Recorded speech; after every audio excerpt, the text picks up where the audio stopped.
So dudes, it's Siege patch season again, Solar Raid. I guess I could say I'm back on my Siege bull, because I can't cuss in the beginning of the video. Link in the description. You guys have watched this video before, you know what you're getting into. Okay, so Alibi. So if you're not aware, Alibi has been kind of a target of Ubisoft in terms of balancing for a while now, especially in terms of the 1.5 scope. So the 1.5 scope is getting removed in this patch, and you'll see why when we actually take a look at it further down the list. But basically, she's the new Jaeger, right? She is the ranked rat operator. And, you know, look, I think Ubisoft could have done a number of different things to handle this situation differently. I say it like so dramatically, but it's really not that big of a deal. It's kind of a gunner meta right now. We're not really in the utility simulator anymore. If we were, then we'd see operators like Goyo. We'd see a lot more deployable shields up here, stuff like that, right? But the thing is, Alibi just really doesn't have a lot of downsides, and she's very, very effective in terms of her actual kind of like performance floor. So the amount of guaranteed value you're going to get out of her pick just off your reliance on gun skill is going to be pretty strong. And then when you're talking about in terms of utility, she has a pretty decent amount of utility that's somewhat underrated, but doesn't really get appreciated unless you play in really, really high elo or in competitive. Because what she can do is she can force intel to be given based off of pre-fires. So if she puts her prismas on zones like windows or deployable shields where you can't shoot the actual device itself and somebody's taking cover by it, that constant kind of intel ping is really, really good harassment, and it's really good pressure on attackers. Plus she has that passive where she hides the operator identity whenever they run outside, which is really, it's kind of a neat little thing.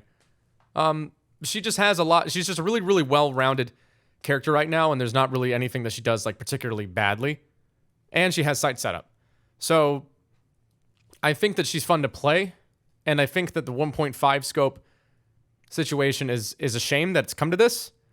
I personally think they should have never given her the 1.5 in the first place if we were just going to end up getting it, you know, removed again, because this is the second time this has happened. I think what we really need to look at a little bit more closely is what kind of game are we trying to make here? Are we trying to make a utility-driven game, or are we trying to make a gunplay-focused game? And I think that Siege should try to do both.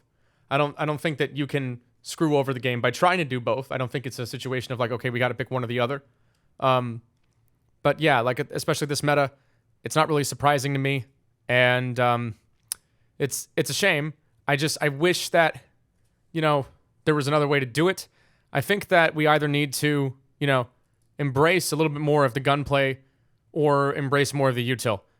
And I think that personally, I think we should embrace more of the util. Because right now we have a lot of operators here that's like, you know, there's so much cool stuff here that we like nobody cares, right? Like Maestro is a really cool design. Echo's a cool design. Castle has a lot of usefulness in certain situations. Azami, who has fundamentally kind of re-engineered the way that some teams do certain kinds of site setups. Alibi still gets more play, and, you know, and mind you, this isn't ranked, but Alibi still gets overwhelmingly more play, which really stinks in my opinion. I think that's a big shame, because there's so many cool, interesting like character designs in terms of the way that they can interface with the map, the way that they can interface with the game. And it's like, okay, cool, I have a gun, go bang. We're never going to get rid of the guys who go gun, go bang, but it's something to think about. And as for attackers, surprisingly, Grim actually has a higher win delta than Sens. I think this has to do with the 3-speed rating, if I'm going to be 100%. This is a little bit more spread out. Usually, I'm more used to seeing this chart consolidated a little bit more towards this way with defenders. In this situation, it's attackers that are a little bit more spread out. It seems to be there's a little bit more variety in terms of picking. So we have Sledge and Yana at the top for entry frags. I have a gun, I go bang. Not surprised by this at all. Ace, the most versatile hard breacher in the game, not surprised by that. Thatcher still gets a reasonable amount of play. Nook doesn't nearly get banned in ranked as much as she does in comp. Something to talk about later. But yeah, so this is kind of what we're looking at on attack, right? Like on defense, you pick the gun that you want. And then on attack, it's like, okay, gun, thing to help with wall, open wall, Twitch, Nook, Jackal, right? Like, there's so much cool stuff here. And I really, really want to see more of this expanded on, because that's what I think makes the game fun. Personally, I think the game is really fun to play from a very selfish point of view. I think it's really rewarding to get frags in this game. the current iteration of it that we have when it comes to teaching the game to people, and when it comes to the competitive side of it in terms of how entertaining it is to watch, I don't think it's very interesting compared to what we had, ironically, during the utility simulator meta, which was nobody liked. I didn't hate it. I thought it was fine. You know, I can't really part ways with Siege. Whatever iteration we have, I think I'll enjoy to at least some extent, because this game is so unique in that aspect. I do kind of wish we would do something differently, though. Just because I think that there's more to it than just run around shoot with Yana, Sledge, Alibi, Zofia. Top 10 defense bans, Mira, Val, Cade, pretty self-explanatory. Surprised Alibi doesn't really get banned more, but then again, you want to play Alibi on the other team. But these are interesting bans. I want to compare these to competitive bans eventually. I think you might find something interesting here. And so attackers, Thatcher, guys, there's so many other ways to play this game right now. It's not 2020 anymore. Come on.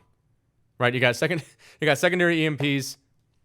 So many operators that are really good have secondary EMPs. Osa's great. She has secondary EMPs. Play the freaking secondary EMPs, guys. I'm tired of this. Like, Thatcher's not even as good as he used to be.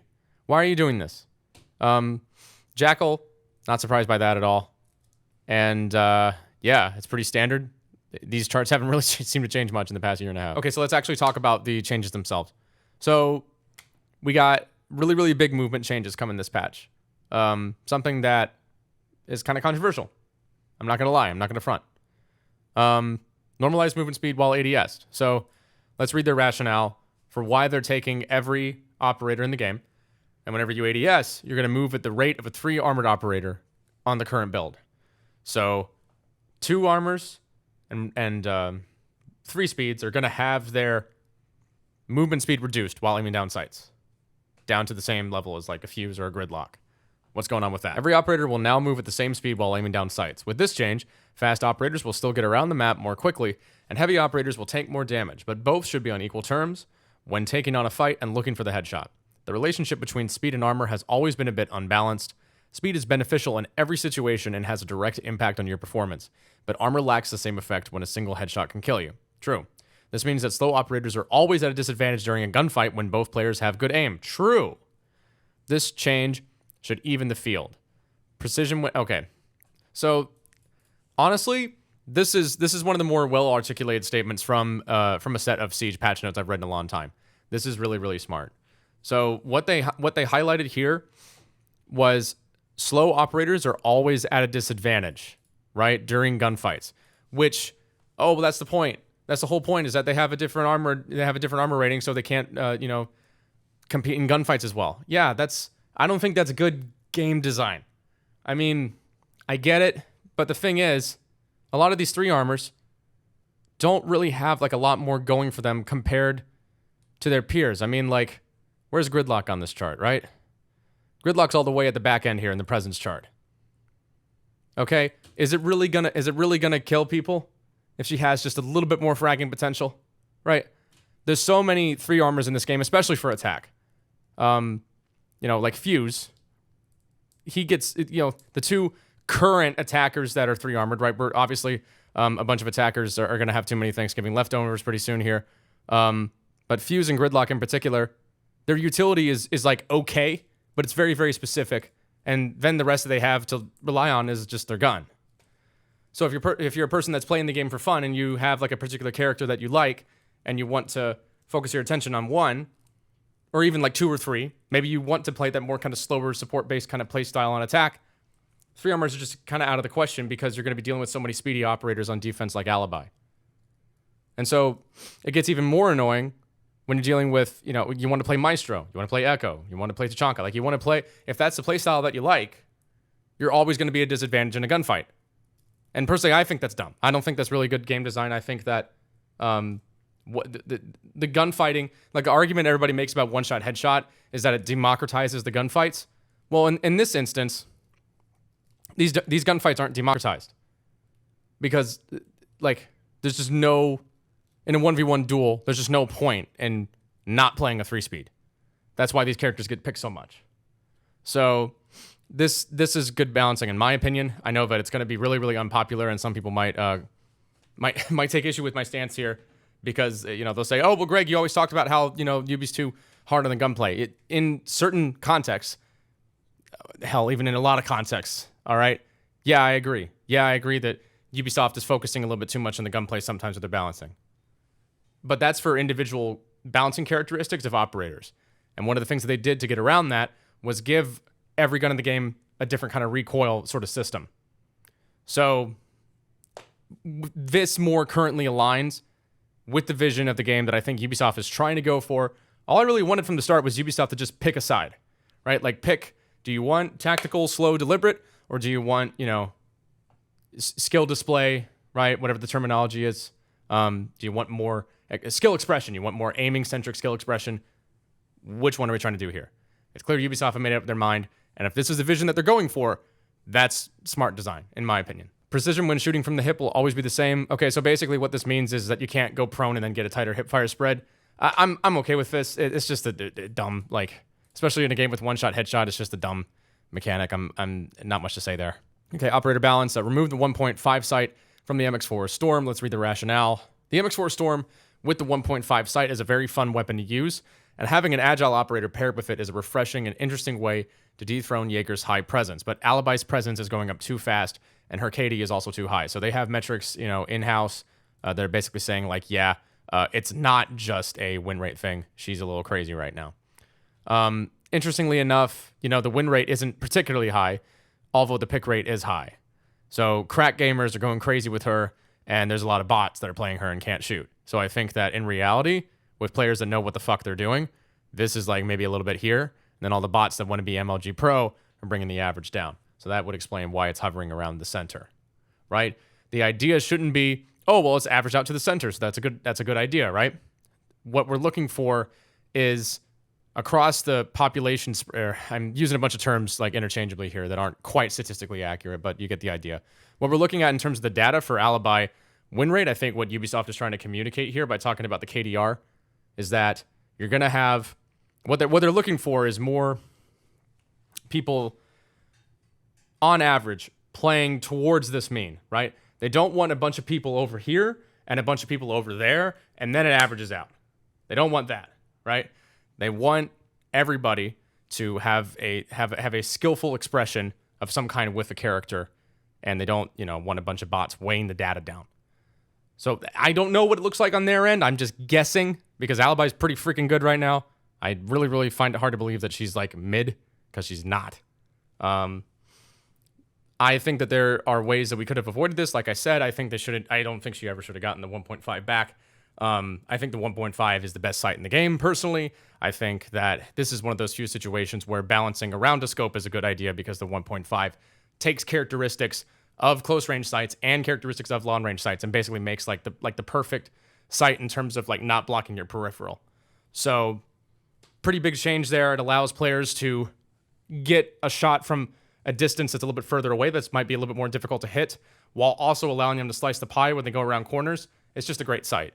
So I'm okay with this. Personally, don't know why she ever got it again. But, you know, let's let bygones be bygones and just move on. Oh, and the Prismas don't do anything outside, which is like, I'm okay with this. It's kind of a weird, like, harassment tool that would kind of get cheesed a little bit. It's a little bit of a cheese tactic. All right, Aruni, by reducing her speed, so this is a nerf. They pretty much just said, yeah, it's a nerf. We want to limit the amount of destruction she can cause, as the only resource she has to manage is time. So this is basically going from 3 armor to... okay. So Aruni's going from 2 armor to 3 armor and getting a speed nerf. By reducing her speed, we want to limit the amount of destruction she can cause. So they don't want her to just be like Bob the Builder and just like completely rearrange the sight in like 5 seconds. Cool. I really... We think this change can make it more challenging to leverage the instant destruction of hatches and barricades, as she will move slower. Okay, so less like aggressive plays off of destructible stuff. I mean, I didn't really find an issue with this though. It was fun to pull these off, and it made a lot of noise. It made a lot of noise, and you still had to get your gun up. So it's not like it's impossible to counteract it. I don't really know about that. I think that like it'll suit her. Like it's not a bad character design. I think she'll be fine. In terms of being like an anchor player. but it is a bit odd. Because the whole thing with Aruni is that she has really, really good interactions with the map itself and her ability to kind of interface with it, especially with the sight setup stuff. But she doesn't have crazy guns. Like, she has a DMR, which, you know, it's not fully automatic. You're playing a game with one-shot headshot. Yeah, it hits like a truck, but you still got to hit your shots. And then, yeah, I don't know. I think you can play around it and be fine.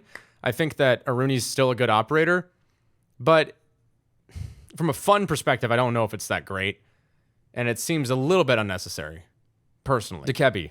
Okay, so this one I like a lot. So she's a 3-speed now. With her arsenal having the DMR and the boss G, Dokkaebi's normally dedicated to holding lawn angles. She's used to being far from the action and may need to do lawn rotations to join her teammates. So now she's like a scout sniper. She's mobile, and she can do things from afar. Additionally, picking up a defender's phone can force her to completely change her approach and rotate to the other side of the building to leverage the camera hacking. We expect the extra speed to help her in these situations. I love this. I think this is going to make Dokkaebi a lot of fun to play. I think that this particular aspect here, right, like, oh, I see a phone, and now I have to go around to the other side of the building, right? It's going to give her more tactical options throughout the course of a round without, you know, compromising your ability to make decisions in terms of your positioning. So I really, really like this a lot. And a really interesting point that they make here about the aggressive play style, she still only has, like, you know, kind of difficult to use machine pistols and a DMR. So if you can hit your shots, you're good, right?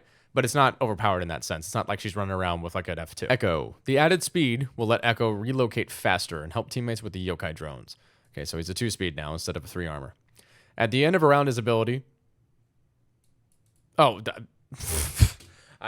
there was supposed to be a space there. At the end of a round, his ability can be very decisive, as he can win it by himself without having to shoot a single bullet. But the reduction in health will force him to be more careful when taking fights. I'm okay with this. It's going to let him play a little bit more mobile and gun, take more risks with his positioning than he was able to before. I think that some people aren't going to like it just because Echo was the sight player, right? Like, his thing was he could, like, sit pretty in a really comfortable position, and then even if he got hit, it wouldn't be that big of a deal. But at the same time, I think it's going to give him just a little bit more flexibility, and that gun's really good, man. The MP5 FST is really solid. So, you know, if the one thing that's not working for you is that you don't really have the same kind of killing power, well, now you have a little bit more flexibility in terms of that. So I think this is a buff for Echo, and it's going to be a lot of fun to play. Ella, okay, just a nerf. 2-speed now instead of a 3-speed. We buffed the recoil of the Scorpion Evo to align it with a new direction. That made the weapon more useful at all ranges. Her previous speed paired with the strength of her Grismont mines urged us to do something before she became an issue. We prefer to be a bit cautious with an operator for this record. Okay, so they're scared of her being OP again. I mean, like, I can't believe I'm saying this, but, like, Thorn, can I see here? Presence. Ella's still higher than Thorn. That's weird. Her gun's really difficult to use. Her gadget isn't, in my opinion, as good as Thorn's. I don't really know if this was necessary either. I feel like this is kind of, I'm not sure if I buy this justification. Like, yeah, I get it. Like, oh, we don't want her to be, you know, we don't want, like, Demon Mode Ella to ever come back again. But, like, you've done nothing but hit her with a Nerf bat, like, patch after patch after patch here. Like, whatever. I don't really play a lot of Ella anyway. But I know some people that probably aren't going to like this. Melusi. Okay, so I'm a fucking crazy person. This is how I know, because I don't think this is bad. I think this is actually kind of useful for her. Obviously, it nerfs her ability to play as a roamer. Melusi's not a roamer anymore. But the thing here with Melusi being a 3 armor is that she can be a really, really solid anchor now.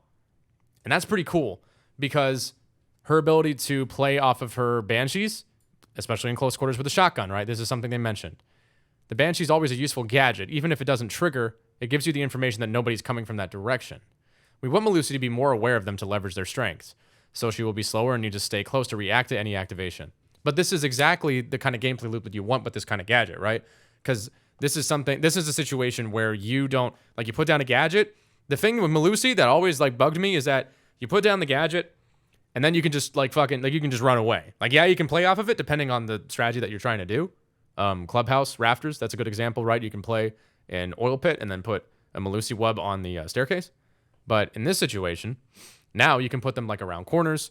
You can shotgun a portion of the wall below, put the Melusi there in that bottom portion, and then you can play the shotgun off of that. That's something that I did in the capture build. So she's going to have a lot of flexibility in terms of her ability to take engagements, like final engagements on the site for that final push, and she can tank shots, and that's going to be kind of useful, again, especially with the shotgun.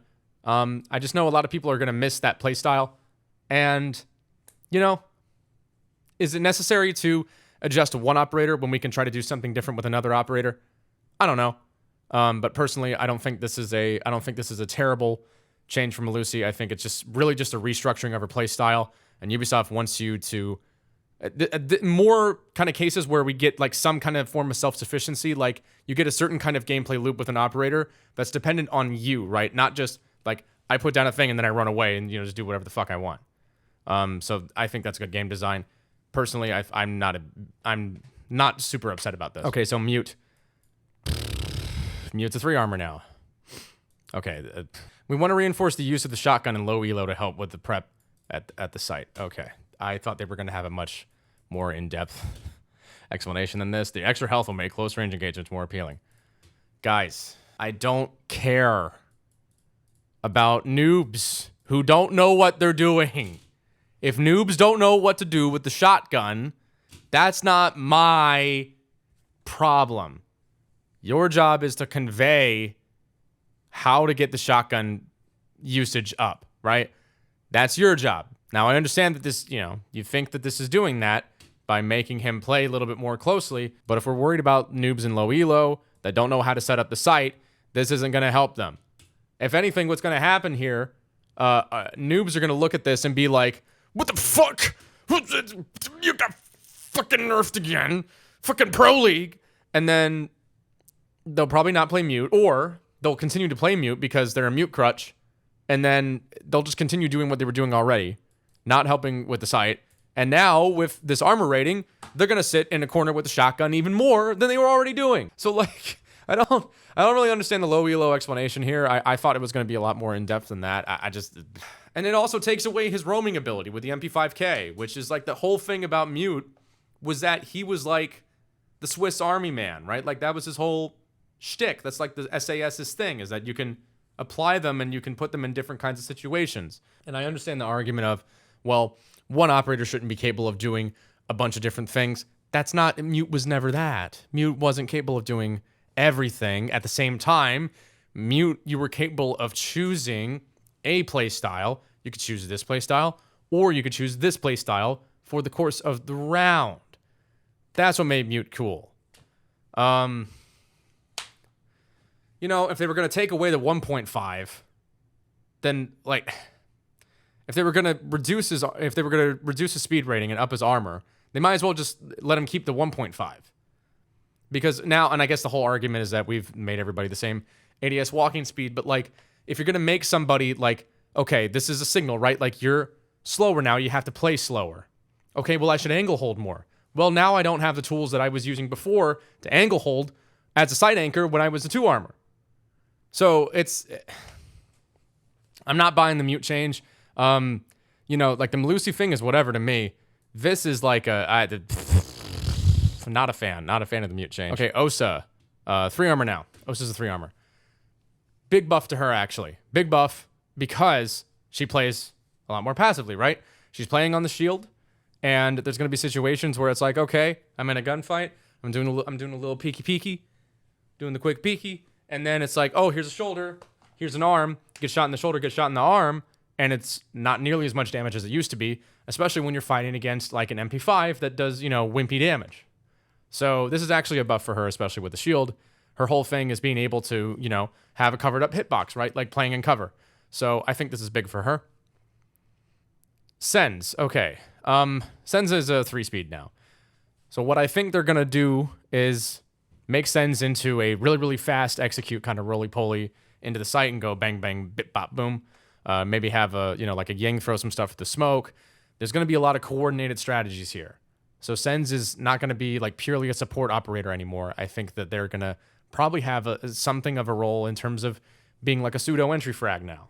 That's actually the way that Sens was played in Pro League originally, the few times that they did get any kind of coverage at all. So, you know, is it going to change the gadget? No. The gadget's not great. The gadget needs some tuning, but this is a step in the right direction, I think, for Sens. All right, Sledge is a 3-armor now, so this is a nerf. We intend to make Sledge play a bit more carefully. It's a nerf. They're slowing him down. No more Swiss Army men. No Swiss Army men allowed. Currently, when he takes control of an above floor, he feels free to destroy a lot without facing too much opposition.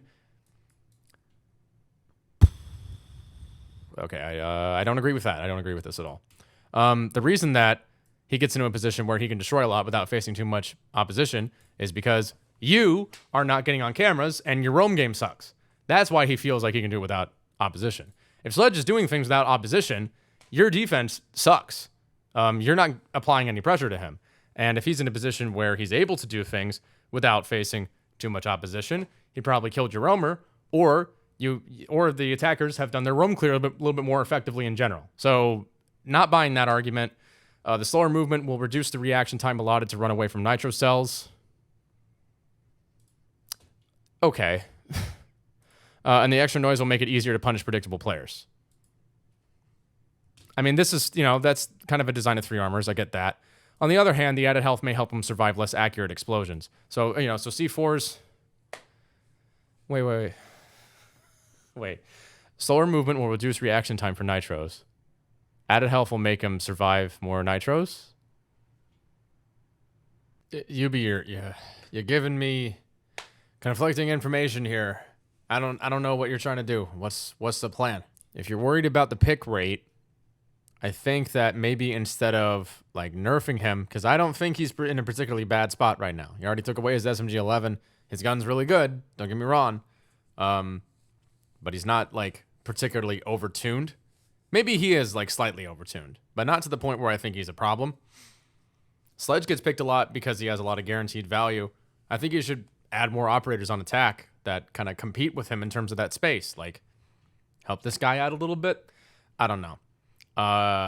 It feels like it might handicap him just a tiny bit too much, but that's just me. He'll probably still get a ton of play, so who am I to talk? We considered a rework for some time, but decided to release the EMP impact grenades to see its effect on the game. So, okay, this is all about Thatcher being a 3-armor now. Well, he's not exactly getting picked all the time in comp, so it's not like he's a problem anymore. I think we already did what we needed to do. Like, still want to make some changes to combat his ban rate. We still want to... these dumb players keep doing this dumb thing. They don't want to use the secondary EMP. Well, okay, you guys want to ban Thatcher for no reason forever? Well, something's got to give. Okay, that's... Okay, this is a tricky situation, because I kind of agree. Something needs to be done about the ban rate just for, like, that part of the community. I mean, he's a dedicated support operator now. He always was, so it's not going to hurt him a lot. But still, I'm not a huge fan of the situation we are in, where we're slowing down a lot of the speed ratings. The ADS walking speed, not too much of an issue for me. This, I'm kind of, I don't really know. But I understand why they want to, make a lot more 3-armors. They're comfortable adding more 3-armors to attack because of the walking speed changes they've done. Thunderbird is a 2-armor now. I forgot to mention that in the video. My bad. Honestly, like, she's fine. I mean, like, she was already pretty freaking solid to begin with. Now this is honestly just kind of, it's a nerf, right? She's not going to be able to roam as super hyper aggressively as she used to be, but it's still, it's still Thunderbird. You're going to be able to play her like Thunderbird. No big deal. Zero's a 3-speed now. Zero has to do a lot of work to create his camera network and can easily spend an entire round trying to properly place cameras. Good point. Very good point, Ubisoft. I think you might be onto something. His speed increase should shorten the setup time and allow attackers to leverage all the information gathered. Okay. I'm okay with that. I think that Zero, the one thing that Sam's really lacking in terms of other flank watchers, is that he doesn't really get like immediately actionable utility, right? Somebody has to be on the camera, or somebody else, has to, be dead and not on their phone, right? So in this situation, you'll be able to get you know, an actionable set of information established quickly. And then it's going to be nobody else's fault but you if you don't get on the camera. So I'm okay with this. Good buff for Zero, you know. Is it going to make him, like, a competitive lord? Probably not. But in ranked, I can see this being pretty useful. Okay, Zofia. Zofia's a 3 armor now. I don't really... Let's just read, okay. Zofia has a very strong loadout with 4 projectiles and access to an LMG, which isn't as strong before but remains a good option. What? Oh my gosh. Wait, I need to... Hold on. This is so weird. I do adjust it, it'll reset the adjustment. That's the thing. It's not... Okay, well... I don't know what you're talking about, Yubi. I don't agree with this at all. The LMG stinks. Like, there's no reason to use it right now. Maybe on console, maybe that's a different story. The recoil, I don't know about that, but like, dude, no. Basically, she can do everything on her own. I mean, she's a self-sufficient entry fragger. She can't open the wall. That's something she can't do. She can take engagements, but that's her job. That's the whole point. We don't want to change that, as having more autonomous operators can make things more agile for the attacking team. Additionally, it should be better to differentiate her from Ash. Hey, I said that in the video. Look at me. As both have always been quite similar. Okay, okay, I don't disagree with the decision per se. The reasoning I don't agree with. I think that Zof, like, compared to her contemporaries, Sledge and Yana got more play anyway. And it really depended on what you needed. Like, if you needed utility clear, like you really needed that utility clear, you brought a Zof. Like, Zof used to be, like, over here. And Utility Simulator, like 2020 Siege, she was, like, all the way at the top. And now she's not really that high anymore. So it's like... I think it's kind of overthinking it. I personally believe this is overthinking it. I don't really see much of an issue there. It's not that, like, the 3 armor changes here are bad. It's just kind of like, were they necessary in a lot of cases, you know? That's kind of where I'm at. Weapon balance. Okay, let's figure it out. AK-12, 40. Oof. Okay. So against a lot of 3 armors, that's going to be rough. That's going to be a rough time there, bud. Highest damage per second. One of the highest damage per second weapons, which makes Ace powerful in the breaching and fragging departments. Yeah, dude. Because you gave him an AK-12. Because you gave him that, Yubi. We want to align him with the other hard breachers who are more balanced utility-wise. We think the recoil is challenging enough, so we'll reduce the damage to directly affect the DPS. This change will also affect Fuse, but we do not expect it to have the same effect. It'll affect Fuse, but it won't have the same. It's the same gun, though. Okay, so are you saying that because Fuse plays in a different way, that it's not going to affect him? Because, if anything, Ace is going to be hit less hard. When the fraggy thing gets nerfed, who's going to get hit the hardest by it? The fraggy person. Fuse, like, he has utility, yeah. But his main role was to, like, disrupt, to move people around. And then when he's done with that, he goes and he gets kills. Yeah, I agree. It's not going to have the same effect on him. It's going to hit him worse. Like, why did you get... You should have just given AK... You should have given Ace the commando. You should have given Ace the commando that IQ has. That would have been the perfect way to solve this. Low rate of fire, pretty decent body damage output, so you can still kill people if you hit shots. It requires a little bit more mechanical skill input. But the AK-12 was just too good for an operator like Ace. There was no universe in all the universes. Doctor Strange is looking for all the universes, and Doctor Strange looked at all the universes, and he couldn't find one where giving Ace the AK-12 was a good idea. That you could have avoided all of this by not giving Ace the AK-12. Poor Fuse, man. I'm sorry, Fuse mains. Man. Magazine. Increased capacity to 30 bullets for the C7E on Jackal. Good change. It's not that big of a deal. I like, C7E's already gotten nerfed a couple of times already. I think this is decent for him. FMG-9. Oof. Got nerfed. Increased upward speed. Increased general speed. Suppressors across all weapons have seen an increase in usage of about 10%. Hey. Where we removed damage penalization. This is when the limits we're targeting, okay? This is interesting to know. We expected to have outliers that would need adjustments after the change, and the FMG-9 is the first that has appeared. Synergizes well with the silencer. Nook's ability synergizes well with the silencer. Therefore, a higher silencer pick rate is not concerning. The current values show us that the FMG-9 may be too easy to pair with this attachment. So we'll be making... Okay. So you wanted to increase silencer pick rate, and then you have an operator that has a really fun gameplay loop with a silencer, and then you want the effects of the silencer to be stronger in terms of the negative aspect. So you want people to have to make a trade-off between the recoil or the suppression, which is what we were doing. Okay, here's my thing. Let's go back to what we were talking about with Melusi, right? So Melusi, this change I think is good because it enforces a gameplay design with this character, okay? People play... The reason that hero-based games are popular is because a person can go to a playstyle, and basically it's like, pick a playstyle. Here's all these playstyles, pick one. Here's all the interactions. Here's all the gameplay loops. Here are all the ways that your dopamine receptors can be activated, and you pick one specific way to have dopamine activated. And in this instance, with Melusi, you get more direct, actionable ability to play off of your gadget, your design, right? You're a 3 armor, you play on the site, you put something close down to the site, you got the shotgun, somebody goes by the thing, boom, that's a gameplay loop. That's a gameplay loop that Melusi gets to, like, actually experience. You place down a piece of utility, you get to act off of it, you make a decision, you get rewarded for it because of your good decision making. Gameplay loop. It's unique to Melusi, right? It's unique to her. Nook, you're a sneaky swamp person. You sneak around, you maybe shoot the camera, maybe don't shoot the camera, right? You play like this little like mind game, this little intel game. You got a suppressor.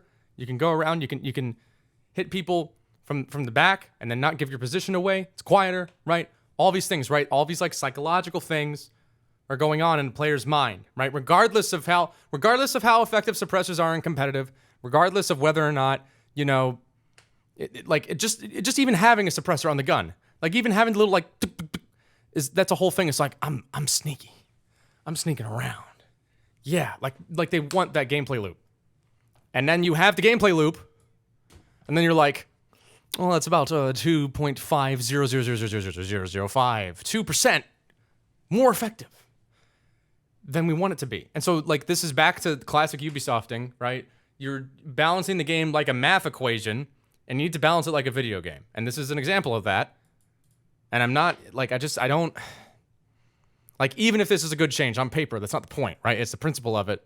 And I'm not sure if this is the right way to go about it. Like, personally, I was okay with Nook just being that character with the suppressor. Like, I really didn't see, I don't see the issue. The reason that Nook is getting picked a lot in competitive right now is because the game is designed the way it is, right? Like, it's super, super gunplay focused right now. So you need to add more, like, freaking utility. You need to add more counters to Nook. You need to, you know, don't focus too much on, like, trying to get the perfect, exact, like, you know, little, like, ecosystem that you're creating in, like, a petri dish.